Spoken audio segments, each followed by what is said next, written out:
Hello बच्चों, स्वागत है आप सभी का 10 तक एपिसोड नंबर 7 में। बेटा एपिसोड नंबर 6 तक आपने हाइड्रोकार्बन बहुत अच्छे से कर लिया है, चाहे वो एल्केन हो, एल्कीन हो, एल्काइन हो या बेंजीन डेरिवेटिव हो। सब कुछ बहुत अच्छे से क्लियर हो चुका है। आज बारी है 12th के चैप्टर की, एल्काइल हैलाइड की। बिल्कुल सही बात है। एल्काइल हैलाइड में सब्स्टिट्यूशन और एलिमिनेशन बहुत दिक्कत होती है। आज सारी दिक्कत दूर हो जाएगी जब बहुत वैरायटीज ऑफ क्वेश्चन आपको देखने को मिलेंगे। तो आज हम वही करने वाले हैं, पूरा रोड मैप लेके आए बेटा। बहुत जबरदस्त होने वाला है ये 10 तक, ठीक है। पहले हम बात करेंगे टास्क नंबर 6 की, जो पिछले लेक्चर मैंने आपको दिया था। अब बात आती है कि बेंजीन से ये बनाना है। भाई मैं चाहता तो मैं एसाइलेशन कर सकता था, मैं चाहता तो मैं नाइट्रेशन कर सकता था, और मैं चाहूं तो मैं क्लोरीनेशन कर लूं, हेलोजिनेशन कर लूं। तो मुझे बताओ, ये तो माइनस एम है, ये माइनस एम है, डीएक्टिवेट करेगा। क्या ये माइनस आई है, कम डीएक्टिवेट करेगा। इसका मतलब सबसे पहले तो मुझे Cl2 को जोड़ना चाहिए, हेलोजिनेशन करना चाहिए। अब दूसरी बात ये आती है कि अगर आपने नाइट्रेशन कर दिया तो भाई ज्यादा डीएक्टिवेटिंग ग्रुप जोड़ दिया, क्या मुझे कम डीएक्टिवेटिंग जोड़ना चाहिए?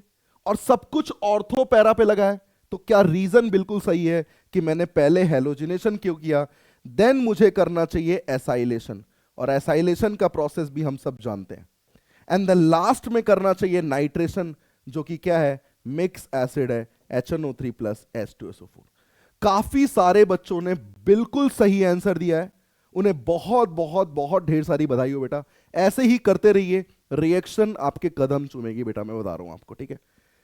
अब आज बात करते हैं पूरे एल्काइल हैलाइड में सेलेक्टेड रिएक्शन की। मैं एल्काइल हैलाइड के कम से कम 2 एपिसोड लेके आऊंगा, ठीक है। आपको वैरायटीज दिखेंगी। आज आप रिएक्शंस को देखिए कि कैसे रिएक्शंस को SN1, SN2, एलिमिनेशन, डिहाइड्रेशन, कैसे मैंने हैलाइड एक्सचेंज के साथ साथ आपको बहुत सारी रिएक्शन दिख रही होंगी। तो पहले आप सोचिए, थोड़ा सा 15-20 सेकंड के लिए आप इसे देखिए, बहुत आराम से देखिए, तो आपको समझ में आएगा कितना कुछ मिक्स किया गया है। अब ऐसे क्वेश्चन को करने का क्या तरीका होता है? ऐसे क्वेश्चन को करने का सबसे बेस्ट तरीका यह है बेटा कि पहले आप घबराएं नहीं। आप ऐसे सोचे कि ये 20 रिएक्शन अगर लिखी हुई है तो 20 रिएक्शन को मैं अलग अलग 20 रिएक्शन मानूंगा। एक कदम चलूंगा, अगला कदम दिख जाएगा, फिर एक कदम चलूंगा, फिर अगला कदम दिख जाएगा। चलिए स्टार्ट करते हैं ए से। क्या मुझे पता है Cl2Hmu एक मोनो हेलोजिनेशन रिएक्शन है? क्या मेजर प्रोडक्ट में Cl2 के केस में सॉल्व करना पड़ता था? याद करो एपिसोड नंबर 1 और 2, ये ऐसे ही क्वेश्चन लेके आया था मैं, Br2 और Cl2।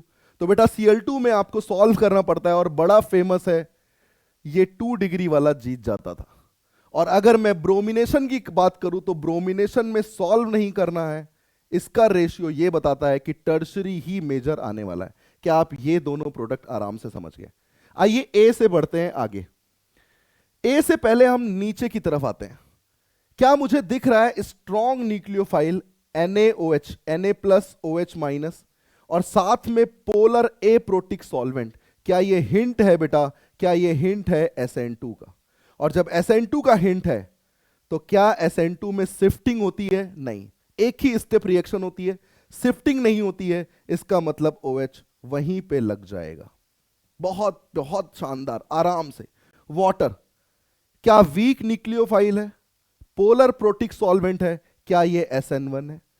SN1 में क्या शिफ्टिंग होती थी? याद करो, शिफ्टिंग होती थी, कार्बोकटायन बनता था, कार्बोकटायन शिफ्ट करता था, फिर वाटर अटैक करेगा, और वाटर अटैक करेगा तो OH यहां लग जाएगा। यही कहानी जब आगे बढ़ी, मैं अल्कोहल के साथ रिएक्शन कर रहा हूं, तो अल्कोहल भी तो वीक न्यूक्लियोफाइल है क्योंकि न्यूट्रल है, पहचान बताई थी मैंने आपको। तो क्या जहां पर OH जुड़ा है वहीं पर OCH3 जुड़ने वाला है? इसका मतलब यहां पर भी कार्बोकटायन लगेगा, फाइनली जब अटैक करेगा तो OCH3 लग जाएगा। आइए आगे की ओर बढ़ते हैं, O और P करते हैं। क्या आपको दिख रहा है राइट हैंड साइड में हैलाइड एक्सचेंज मेथड है, रिएक्शन का नाम है फिंकलस्टीन रिएक्शन, रिएक्शन का नाम है फिंकलस्टीन रिएक्शन। इस रिएक्शन को पहचानिए, स्वार्ट्स रिएक्शन, स्वार्ट्स रिएक्शन बेटा, स्वार्ट्स रिएक्शन। ध्यान से देखिएगा, बिल्कुल बिल्कुल गड़बड़ नहीं करना है। रिएक्शन का नाम है स्वार्ट्स रिएक्शन। अब इसमें क्या करते हैं, इसमें आयोडीन कनेक्ट होता था विदाउट शिफ्टिंग, और इसमें फ्लोरीन लग जाता था। फ्लोरीन का सोर्स दिया है, थोड़ा ध्यान से देखिएगा, फ्लोरीन का सोर्स दिया है, थोड़ा ध्यान से देखिएगा।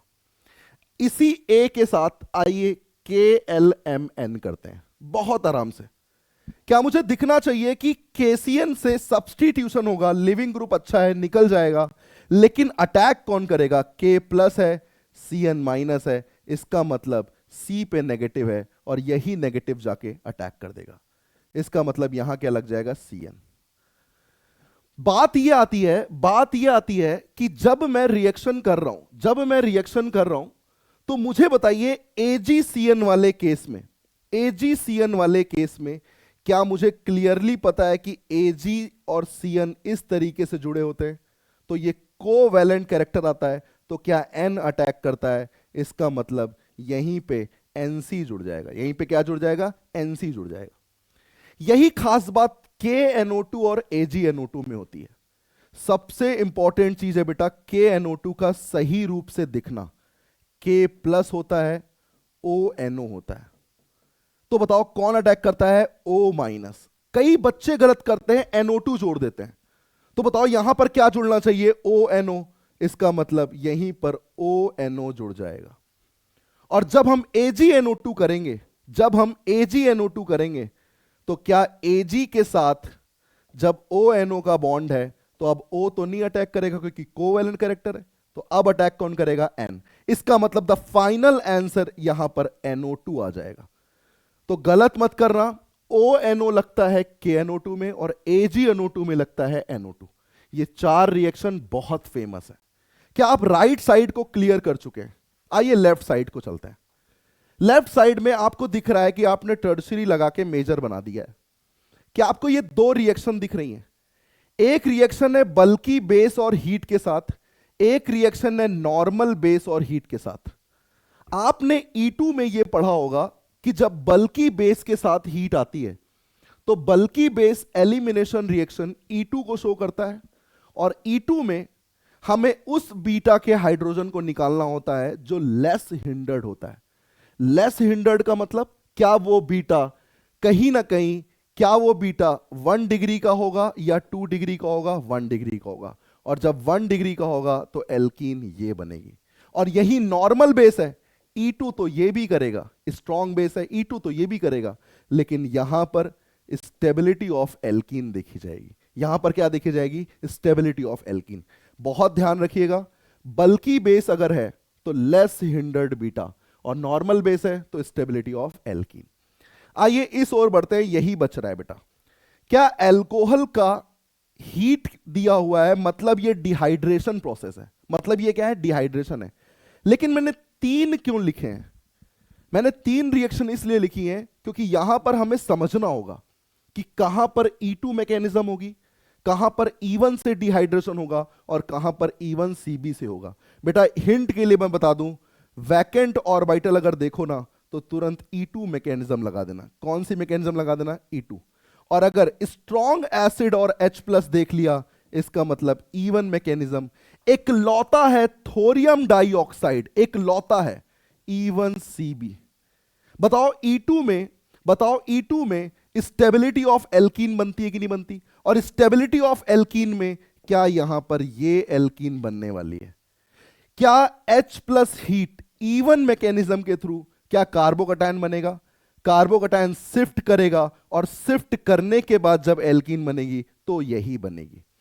थोरियम डाइऑक्साइड ने बोला कि मैं तो बीटा पे नेगेटिव लगाता हूं, E1 CB मैकेनिज्म ने बोला कि मैं तो बीटा पे नेगेटिव लगाता हूं, और जब बीटा पे नेगेटिव लगेगा तो टर्शियरी पे नेगेटिव अच्छा या 1 डिग्री पे? 1 डिग्री पे। और 1 डिग्री पे अच्छा, इसीलिए यहां एल्कीन बनेगा। बेटा ये वैरायटी जब सॉल्व करोगे ना तो पूरा पूरा चैप्टर दिमाग में सेट होता है बेटा, ठीक है? तो चलिए टास्क नंबर 7 की बारी। आपको पहचानना है कि ये कौन सा डिहाइड्रेशन प्रोसेस है, ये कौन सी मैकेनिज्म से सॉल्व होंगे, और आंसर आपको देना है कि A और B में रिंग साइज क्या होगा। ये आपका टास्क है। PDF को डाउनलोड करने के लिए सुभाष सर ऑर्गेनिक केमिस्ट्री में आप जाएं, वहां आपको पीडीएफ मिल जाएगी, ठीक है। इस चैनल को सब्सक्राइब कर लें, यहीं पर आपको सारी इंफॉर्मेशन मैं देने वाला हूं, ठीक है। तो मिलते हैं फिर 10 तक 8 के साथ। एल्काइल हैलाइड ही रिपीट करेंगे, पढ़ के आना बेटा, मजा आ जाएगा, ठीक है। और बहुत सारी रिएक्शन जो रह गई हैं, कुछ मिक्स रिएक्शन जबरदस्त करने वाले हैं बेटा, कुछ नहीं रह जाएगा, ठीक है। तो मिलते हैं 10 तक 8 में एल्काइल हैलाइड के साथ। Thank you so much.